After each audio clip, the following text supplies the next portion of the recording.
నమస్తే, welcome to our channel. నేను మిషాల్ని. Liquor scam కు సంబంధించి ఎవరైతే కీలక నిందితులు ఉన్నారో వాళ్ళకి ఉచ్చు బిగించబోతుందా అంటే అవునని సమాధానం గట్టిగా వినిపిస్తుంది. దీని మీద పూర్తిగా విశ్లేషించడానికి మన దగ్గర స్టూడియోలో ఉన్నారు పొలిటికల్ అనలిస్ట్ శ్రీలీల గారు ఉన్నారు. వారిని అడిగే విషయాలను తెలుసుకునే ప్రయత్నం చేద్దాం. నమస్కారం మేడం. నమస్తే అమ్మా. మేడం, లిక్కర్ స్కామ్ కు సంబంధించి మనం చూస్తాం, గతంలో ఎప్పటి నుంచో జరుగుతుంది. ఇది వైసీపీ అధికారం కోల్పోయిన తర్వాత అన్ని వెలుగు తీస్తుంది కూటమి ప్రభుత్వం. మరి ఇప్పుడు వరకు ఉన్న నిందితులు అయితే ఎవరైతే ఉన్నారో ఇందులో కీలక నిందితులు వాళ్ళకి ఉచ్చు బిగిస్తబోతుందని వస్తున్న వార్త. మరి కారుమూరి నాగేశ్వరరావు కూడా ఇందులో పాత్ర ఉందని వస్తుంది. సిట్ ఇప్పుడు విచారిస్తుంది. మరి ఏం జరుగుతుంది, ఇంకా ఎంతమంది ఉన్నారు, ఏం చెప్తారు దీని గురించి మేడం? దీంట్లో ధనంజయ రెడ్డి, కృష్ణమోహన్ రెడ్డి వీళ్ళు రిటైర్డ్ ఐపీఎస్ అధికారులు అయ్యుండి కూడా జగన్మోహన్ రెడ్డి సీఎంఓలో వీళ్ళు కార్యాలయంలో గత 5 సంవత్సరాలు కూడా మరి ఆయనతో పాటు అక్కడ జగన్మోహన్ రెడ్డి సీఎంఓ కార్యాలయంలో పదవి వెలగబెట్టారు.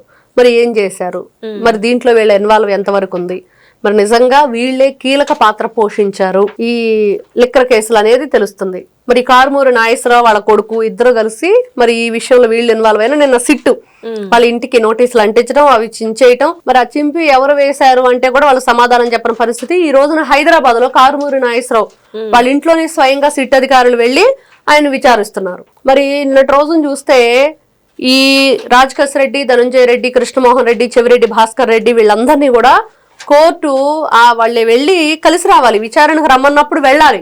కానీ వాళ్ళు వెళ్ళని పరిస్థితి. ఎందుకు వెళ్ళరు? వెళ్ళాలి కదా. దాంట్లో ఉన్న నిందితుల్లో కొంతమంది హాజరయ్యారు, కొంతమంది గైరు హాజరయ్యారు. మరి వాళ్ళు ఎందుకు రాలేదు అంటే మీకు ఈ రోజున తప్పులు చేయటం, తప్పించుకోవటం అనే ప్రయత్నం చేస్తూ మరి బెయిల్ కోసం ప్రయత్నం చేస్తూ మీకు రిమాండ్ విధిస్తే మాకు బెయిల్ ఇవ్వండి అని చెప్పేసి మీరు ఆ రోజున రిమాండ్ లో ఉన్న ఖైదీలందరూ కూడా గోల చేసి బయటకు వచ్చేదాకా రకరకాల నాటకాలు. ఒకరు ఆ సమస్యలు అంటారు, ఒకరు ఈ సమస్యలు అంటారు, ఒకరు ఫుడ్ పడట్లేదు అంటాడు, ఒకరు బెడ్ పడట్లేదు అంటారు, రకరకాలు చెప్పారు. ఎట్టకేలకు బయటకు వచ్చారు. బయటకు వచ్చిన తర్వాత ఏం చేస్తున్నారు? పోలీసుల మాట వినట్లేదు. ఎక్కడ అధికారులు హాజరవ్వమంటే హాజరవ్వట్లేదు. మరి వీళ్ళకి ఉచ్చు బిగించాలా వద్దా గట్టిగా?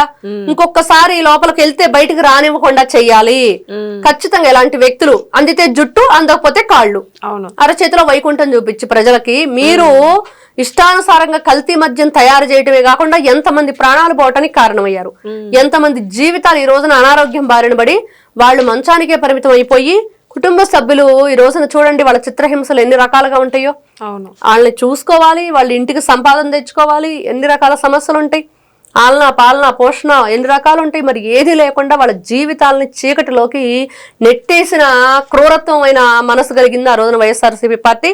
ఖచ్చితంగా వాళ్ళ వల్లనే ఎక్కడ కూడా పాప భీతి అనేది లేకుండా మీరు ఆ ప్రజల జీవితాలకి మీ డబ్బుతో ముడిపెట్టి, డబ్బే ప్రాధాన్యం, వాళ్ళు చచ్చినా మాకెందుకు అని చెప్పి ఆలోచించారు కాబట్టే కదా మీరు ఆ మద్యం కుంభకోణాన్ని చేయగలిగారు. వేల కోట్ల రూపాయల కుంభకోణం ఎంత తాడేపల్లి ప్యాలెస్ కి మరి పంపించారు, ఎంత మీరు దోచుకున్నారు, ఎంతమంది కలిసి పంచుకున్నారు.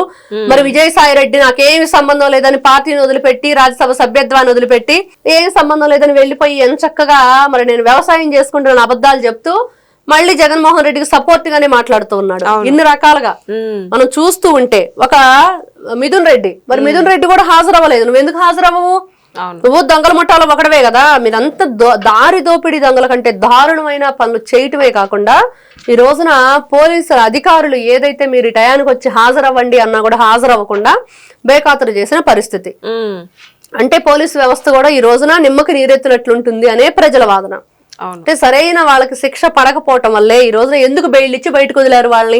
మళ్ళీ మీరు రమ్మంటేనే రావట్లేదు, మిమ్మల్ని ఈ రోజున లెక్క చేయట్లేదు, పోలీసు వ్యవస్థని న్యాయస్థానాలని వీళ్ళు ఇన్ని తప్పులు చేసి కూడా ఇన్ని విధాలుగా తప్పించుకునే ప్రయత్నం చేసి చివరికి బెయిల్ దొరకగానే ఈ రోజున వాళ్ళు రమ్మన్న టైంకి కూడా రాలా.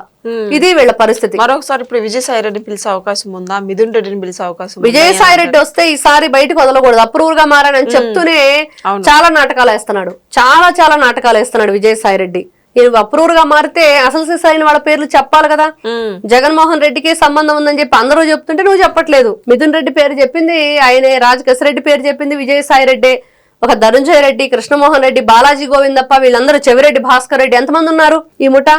ఈ దొంగల ముఠాకు అధ్యక్షుడు ఎవరు? విజయసాయి రెడ్డా, జగన్మోహన్ రెడ్డా? ఎవరు ఈ దొంగల లెక్కలు రాసే విజయసాయి రెడ్డి? నీ లెక్కలు ఏంటి? ఈ తప్పుల తడకేంటి? నువ్వు ఎన్ని రకాల లెక్కలు రాసావు? ఆ లెక్కల్లో మద్యం లెక్కలు లేవా? మద్యం లెక్కలు ఉన్నాయా లేవా? జగన్మోహన్ రెడ్డి దగ్గర నువ్వు ఏ విధంగా షాడో సీఎం గా పనిచేశావు, జగన్మోహన్ రెడ్డికి జైలు మేట్గా ఉన్నావు, జగన్మోహన్ రెడ్డికి నువ్వు షాడో ఎమ్మెల్యేగా సీఎంగా ఉన్నావు, ఇన్ని రకాలుగా అవును. నువ్వు జగన్మోహన్ రెడ్డి ఆత్మ అనేది వాస్తవం.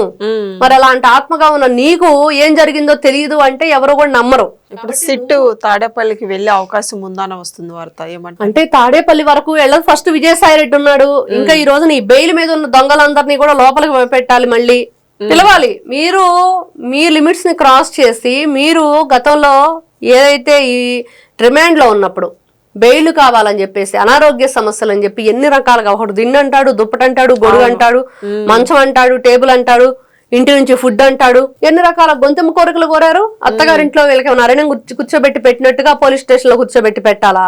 చేసిన తప్పులకి మీరు ఈ రోజున సంజాయిషి లేకపోగా, ఎక్కడా కూడా మీరు ఏం చేశారనే దానికి వివరణ ఇవ్వకపోగా, తెలియదు గుర్తులేదని మర్చిపోయే మాటలతోటి ప్రజల్ని పిచ్చోళ్ళని, మరి అటువైపు పోలీసులను పిచ్చోళ్ళు చేసిన పరిస్థితి. మరి అది ఎక్కడ కూడా వాళ్ళు నిజాన్ని చెప్పలేదు కదా, ఒప్పుకోలేదు. కాబట్టి ఈ రోజున కనీసం టయానికి హాజరవ్వండి వచ్చే అధికారుల ముందున్నా కూడా హాజరవ్వని పరిస్థితి.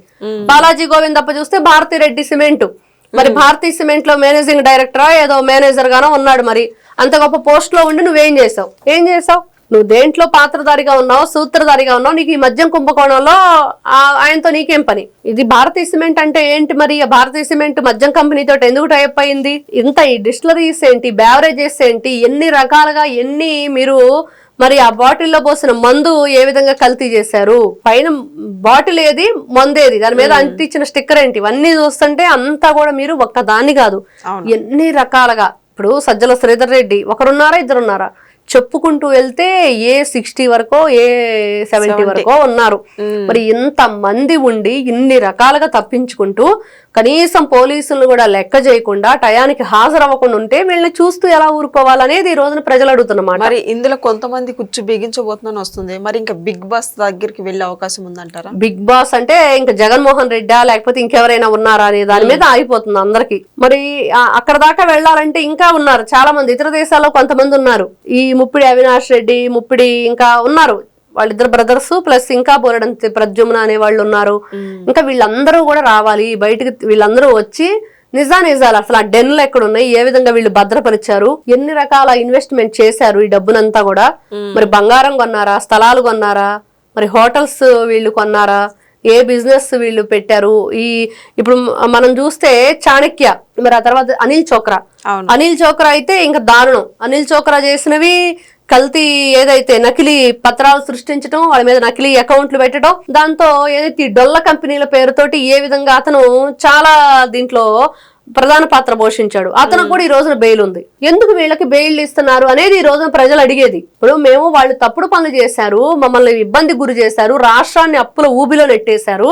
మరి అట్లాంటి వ్యక్తులు ప్రజల ప్రాణాలతో ఆటలాడి ప్రజాప్రతినిధులుగా ఉండి గతంలో మరి వీళ్ళందరూ కూడా ఇంత మందిని ఇన్వాల్వ్ చేసి, ఈ అనిల్ చోక్రా అనే వ్యక్తి కూడా బిజినెస్ అంటూ దాంట్లోకి ఈ మద్యం సొమ్ముతో, ఈ మద్యం ముడుపులతో ఎన్ని రకాలుగా ఆయన లీలలు చేశాడో అందరూ చూశారు. మరి ఇట్లాంటి దుర్మార్గులకి బెయిల్ ఎట్లా ఇస్తారు అనేది ఈ రోజున అందరూ అడుగుతున్న క్వశ్చన్. మరి కాబట్టి ఇట్లాంటి వ్యక్తులు బయట ఉండటం కంటే జైల్లో ఉండటం కరెక్టు.